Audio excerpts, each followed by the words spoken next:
দেশের মধ্যমাঞ্চলীয় স্টেটগুলোতে শক্তিশালী টর্নেডোর তাণ্ডবে অন্তত ৮ জন নিহত হয়েছে। টর্নেডো ও ভয়াবহ ঝড়ে লণ্ডভণ্ড হয়ে গেছে বিস্তৃত এলাকা। এর মধ্যে মিশিগানে টর্নেডোর আঘাতে ৪ জন প্রাণ হারিয়েছেন। আহত হয়েছেন ডজনেরও বেশি মানুষ। ওকলাহোমাতেও ৪ জনের মৃত্যুর খবর নিশ্চিত করেছে স্থানীয় প্রশাসন। দুর্যোগের ঝুঁকি এখনও কাটেনি বলে সতর্ক করেছেন আবহাওয়াবিদরা। তারা জানান কয়েক মিলিয়ন মানুষ বর্তমানে এই দুর্যোগপূর্ণ আবহাওয়ার ঝুঁকির মধ্যে রয়েছেন। এমন পরিস্থিতিতে স্থানীয় প্রশাসন সাধারণ মানুষকে সর্বোচ্চ সতর্ক অবস্থায় থাকার পরামর্শ দিয়েছে। মিশিগান এবং ওকলাহোমা সহ মধ্যাঞ্চলীয় স্টেটগুলোতে আঘাত হানা শক্তিশালী টর্নেডোর কারণে প্রাণহানির সংখ্যা বেড়ে ৮ জনে দাঁড়িয়েছে। গত কয়েকদিনে এই অঞ্চলে অন্তত ১৩টি শক্তিশালী টর্নেডো আঘাত হানার খবর নিশ্চিত করেছে ন্যাশনাল ওয়েদার সার্ভিস। এতে সবচেয়ে বেশি ক্ষতিগ্রস্ত হয়েছে মিশিগানের ইউনিয়ন সিটি এবং ওকলাহোমার বেগস ও ফেয়ারভিউ শহর।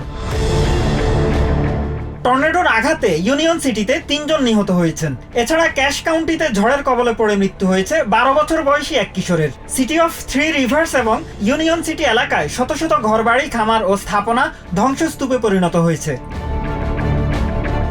অন্যদিকে ওকলাহোমার ফেয়ারভিউতে মা মেয়ে সহ ৩ জনের মৃত্যু নিশ্চিত করেছে স্থানীয় প্রশাসন। ঝড়ের কারণে বহু মানুষ আহত হয়েছেন এবং শত শত ঘরবাড়ি, খামার ও ব্যবসা প্রতিষ্ঠান ধ্বংসস্তূপে পরিণত হয়েছে। পরিস্থিতি বিবেচনা করে ওকলাহোমার গভর্নর কেভিন স্টিট স্টেটের ৮টি কাউন্টিতে এবং মিশিগানের গভর্নর গ্রেচেন হুইটমার ৩টি কাউন্টিতে জরুরি অবস্থা জারি করেছেন। দুর্যোগ কবলিত এলাকাগুলোতে তল্লাশি অভিযান চালিয়ে যাচ্ছেন উদ্ধারকর্মীরা। এদিকে ঝড়ের প্রভাবে দেশ জুড়ে ১,০০০-এর বেশি ফ্লাইট বাতিল করা হয়েছে। তীব্র বাতাসের কারণে অনেক এয়ারপোর্টে বিমান উড্ডয়ন ও অবতরণ সাময়িকভাবে স্থগিত রেখেছে কর্তৃপক্ষ।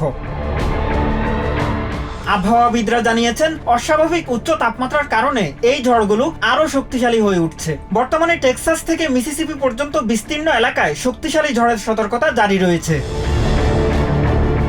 বিশেষ করে হিউস্টন, অস্টিন এবং সেন্ট অ্যান্টোনিও এলাকায় বড় ধরনের শিলাবৃষ্টি ও ধ্বংসাত্মক বাতাসের আশঙ্কা করা হচ্ছে। স্থানীয় প্রশাসন বাসিন্দাদের সতর্ক থাকার এবং ক্ষতিগ্রস্ত ভবন বা এলাকা এড়িয়ে চলার নির্দেশনা দিয়েছে।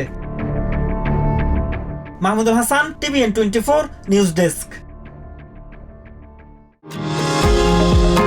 নিউ ইয়র্ক থেকে সম্প্রচারিত TVN 24 টেলিভিশন বিশ্বজুড়ে বাঙালির কণ্ঠস্বর।